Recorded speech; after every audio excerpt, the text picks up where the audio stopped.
അടുത്തൊരു രസകരമായുള്ള ഒരു ക്വസ്റ്റ്യൻ ആണ്. ഇതുപോലെ നിങ്ങൾക്ക് നെഗറ്റീവ് തന്നുകൊണ്ടും ക്വസ്റ്റ്യൻസ് വന്നേക്കാം. അപ്പൊ മക്കളെ നിങ്ങൾ ശ്രദ്ധിക്കേണ്ടത് സൈൻ്റെ ഉള്ളിലോ സൈൻ ഓഫ് മൈനസ് എക്സ് എന്ന് പറഞ്ഞാൽ മൈനസ് സൈൻ എക്സ് ആണ്, കോസ് ഓഫ് മൈനസ് എക്സ് എന്ന് പറഞ്ഞാൽ കോസ് എക്സ് ആണ്. അപ്പം കോസിന്റെയോ അതോടൊപ്പം തന്നെ സീക്കിന്റെയോ ഉള്ളിൽ നെഗറ്റീവ് ആണെങ്കിൽ ആ ഉത്തരം പോസിറ്റീവ് ആണ്. സീക്ക് എക്സ് എന്ന് എഴുതിയാൽ മതി, കോസ് ആണെങ്കിൽ കോസ് എക്സ് എന്ന് എഴുതിയാൽ മതി. ബാക്കി ഏത് വന്നാലും നെഗറ്റീവ് ആയിട്ട് എഴുതണം. സോ ഈ കാണുന്ന ക്വസ്റ്റ്യൻ ആൻസർ എന്താണ്?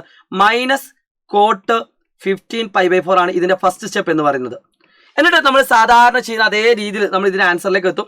ദാറ്റ് ഈസ് ഈക്വൽ ടു 15നോട് ഏറ്റവും അടുത്തുള്ള 4ന്റെ മൾട്ടിപ്പിൾ ഏതാ നോക്കാം. 15നോട് ഏറ്റവും അടുത്തുള്ള 4ന്റെ മൾട്ടിപ്പിൾ 16 ആണ്. സോ ഈ കാണുന്ന ക്വസ്റ്റ്യൻ ആൻസർ നമുക്ക് എങ്ങനെ എഴുതാം? 16π മൈനസ് π, അപ്പൊ 15π കിട്ടും. /4 രണ്ടിനെയും /4 കൊടുക്കാം. സോ 16π/4 എന്ന് പറഞ്ഞാൽ എന്താണ്? ദാറ്റ് ഈസ് 4π ആണ്. 4π മൈനസ് π/4. മക്കളെ നോക്കി നോക്കിയാൽ മക്കളെ, അപ്പൊ നമുക്കറിയാം ഈവൻ പൈകളൊക്കെ ഇവിടെ വരും, ഓഡ് പൈകളൊക്കെ ഈ സൈഡിൽ വരും. സോ 4π മൈനസ് എന്ന് പറയുമ്പോൾ അത് ക്ലോക്ക് വൈസ് ആണ്. സോ അത് 4th ക്വാഡ്രന്റ് ആണ്. നമുക്കറിയാം 4th ക്വാഡ്രന്റിൽ കോട്ട് എന്ന് പറയുന്നത് നെഗറ്റീവ് ആണ്.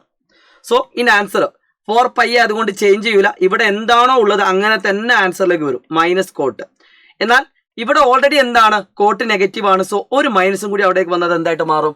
പ്ലസ് ആയിട്ട് മാറും. So the answer is cot π/4. നമുക്കറിയാം tan π/4 എന്ന് പറഞ്ഞാൽ 1 ആണ്.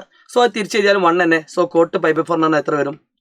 1 വരും. അങ്ങനെയാണെങ്കിൽ ഈ സെയിം ക്വസ്റ്റ്യന്റെ ആൻസർ ടാൻ ഓഫ് ആണ് വന്നതെങ്കിൽ, അല്ലെങ്കിൽ വേണ്ട കോസ് ഓഫ്, ഈ സെയിം ക്വസ്റ്റ്യൻ കോസ് ഓഫ് ആണ് വന്നതെങ്കിൽ ഇതിന് ആൻസർ എത്ര നിങ്ങളൊന്ന് കമന്റ് ചെയ്യുക. മാക്സിമം എല്ലാ ഫ്രണ്ട്സിനും അയച്ചു കൊടുക്കുക. Wish you all the best. It's me Shahid Ramzan Rusail learning. By.